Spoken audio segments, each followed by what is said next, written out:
Hello दोस्तों, welcome back. अगर आप हैं बिहार में कक्षा 7 के स्टूडेंट तो आप सभी का बहुत बहुत स्वागत है अभी के इस वीडियो में हम लोग बात कर रहे हैं कक्षा 7 अंग्रेजी की। जैसा कि आप सभी को पता ही है कि आप लोग का वार्षिक मूल्यांकन परीक्षा जो है वो शुरू हो चुका है और 23 मार्च के दिन आप लोग का एग्ज़ामिनेशन है, वो है अंग्रेजी का, जो कि द्वितीय पाली में आयोजित होने वाला है। तो उसी का मैं आप लोगों के लिए ओरिजिनल पेपर लेकर के आ चुका हूं। यहीं से आप लोग का सारा क्वेश्चन आंसर रहने वाला है।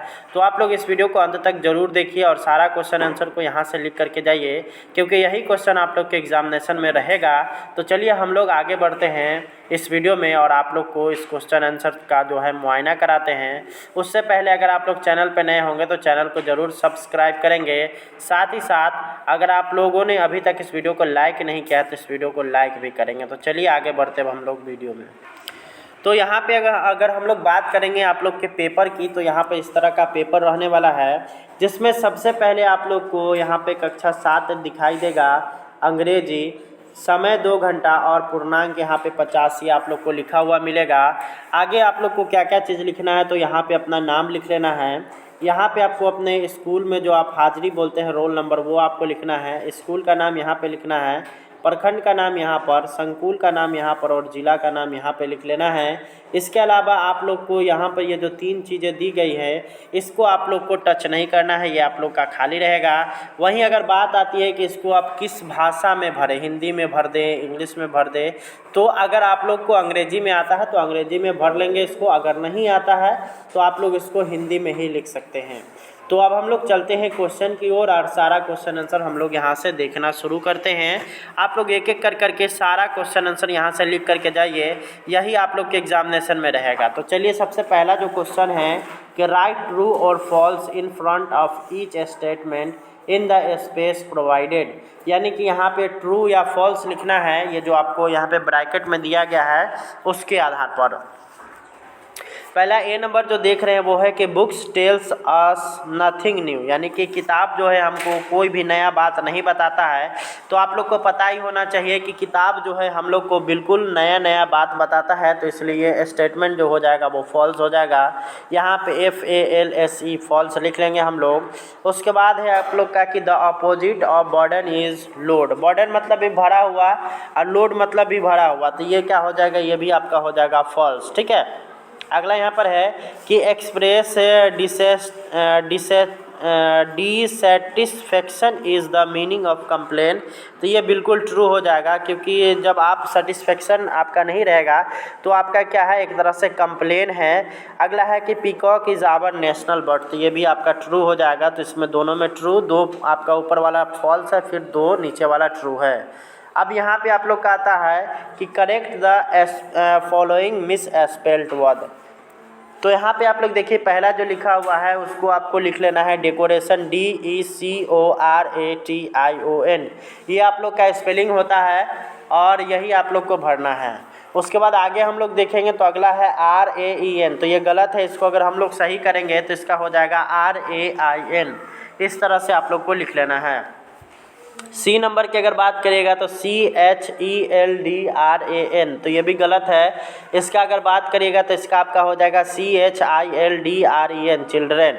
अगला MATHER, ये मदर का स्पेलिंग है, लेकिन ये क्या है, यहाँ पे गलत है, MOTHER मदर होता है। तो ये आप लोग का यहाँ पर इस तरह से आप लोग का हो जाएगा। अगला यहाँ पर है कि tick out the correct option in each of the following. पहला जो यहाँ पर है कि Krishna and Sudama were, option number 1 है आपका एनिमीज, B है फ्रेंड्स, C है रिलेटिव और D है नन ऑफ दिस। तो आप लोगों ने पढ़ रखा होगा कृष्णा एंड सुदामा का, जो अगर बात करिएगा तो दोनों बाल सखा थे, दोनों एक ही गुरुकुल से पढ़े थे और दोनों के गुरु की अगर बात करिएगा तो दोनों के ही गुरु एक ही थे, परंतु कृष्णा जो थे वो बहुत बड़े आगे चल कर के विद्वान बने और सुदामा भी विद्वान बने, परंतु कृष्णा जो है राजा बने और सुदामा क्या हुए कि सुदामा गरीब रह गए। तो दोनों क्या चीज़ थे, दोनों दोस्त थे, दोनों आपस में एक साथ रह कर के पढ़ाई लिखाई की थी। तो यहाँ पे ऑप्शन नंबर 2 इसका बिल्कुल करेक्ट हो जाएगा। अगला सवाल आता है कि mother Teresa was awarded the Nobel prize इन, यानी कि इसका जो इसका जो मीनिंग हुआ वो हुआ कि मदर टेरेसा को कब नोबेल प्राइज़ मिला था। ऑप्शन एक है आपका 1979, 1980, 1981 और 1978। तो यहाँ पे अगर बात करिएगा मदर टेरेसा की, तो मदर टेरेसा जो है भारत में रह करके भारत के लोगों की सेवा कर रही थी और इसी के लिए उनको जो है नोबेल प्राइज़ से जो है उनको जो है सम्मानित किया गया था। और वो जो सम्मानित किया गया था वो साल था 1979, यानी कि ऑप्शन नंबर 1 बिल्कुल इसका राइट हो जाएगा। अगला सवाल आता है कि the land of rising sun is, तो राइजिंग सन मतलब सूर्योदय का देश। ऑप्शन नंबर 1 हो गया नेपाल, जापान, भूटान, चाइना। तो यहाँ पे आप लोग को पता होना चाहिए कि उगते सूरज का देश जो है किसको कहा जाता है, तो कहा जाता है आपके जापान को। जापान में जो अगर देखिएगा तो जापान एक ऐसा देश है जिसको यहाँ पर उगते सूर्य का देश कहा जाता है, इसलिए इसका ऑप्शन नंबर 2 बिल्कुल इसका राइट हो जाएगा। अगला सवाल आता है कि animals which feeds it's young with milk is called. Option number 1 है मैमल्स है, उसके बाद बी है रेप्टाइल्स है, 3 है आपका एम्फीबियन है और 4 है एक्वेटिक। तो यहाँ पे अगर बात करिएगा आप लोग एनिमल्स जो अपने बच्चों को दूध पिलाती है तो उसको क्या कहा जाता है, तो उसको कहा जाता है स्तनधारी, और स्तनधारी को इंग्लिश में बोलते हैं हम लोग मैमल्स, यानी कि ऑप्शन नंबर 1 इसका बिल्कुल राइट हो जाएगा। आगे हम लोग बढ़ेंगे, आंसर द फॉलोइंग क्वेश्चन।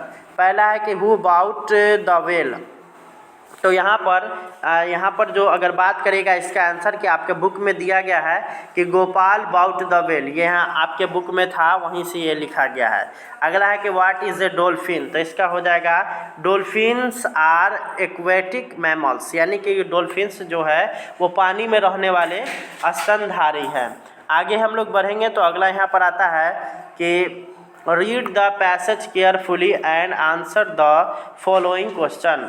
पहला क्वेश्चन इसमें देखिएगा, यहाँ पर आपको पैसेज जो दिया गया है वो है आप लोग का, on the bank of river Ganga there is a village called Sabalpur, यानी कि गंगा के किनारे एक गांव था जिसका नाम था क्या चीज़, Sabalpur. There lived a fisherman Mangal with his son Suraj, और वहाँ पे एक मछुआरा रहता था जिसका नाम मंगल था और वो अपने बेटे के साथ अपने बेटे सूरज के साथ रहता था।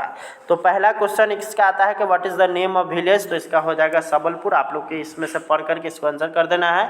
उसके बाद आगे आता है what is the name of Mangal son, तो इसका हो जाएगा the name of Mangal son is Suraj. ठीक है, आगे हम लोग देखेंगे तो write a short paragraph on republic day और आवर विलेज। तो यहाँ पे आप लोग को रिपब्लिक डे पे यहाँ पे लिख दिया गया है, आप लोग इस वीडियो को रोक करके आसानी से इसको लिख सकते हैं और आप लोग अपने एग्जामिनेशन में आगे बढ़ सकते हैं। तो उम्मीद करते हैं कि वीडियो पसंद आया होगा। इस वीडियो को ज़्यादा से ज़्यादा शेयर करिए ताकि अन्य लोगों को इसके विषय में जानकारी मिले। आप लोग से मिलते हैं नेक्स्ट वीडियो में, तब तक के लिए बहुत बहुत धन्यवाद। Thanks for watching.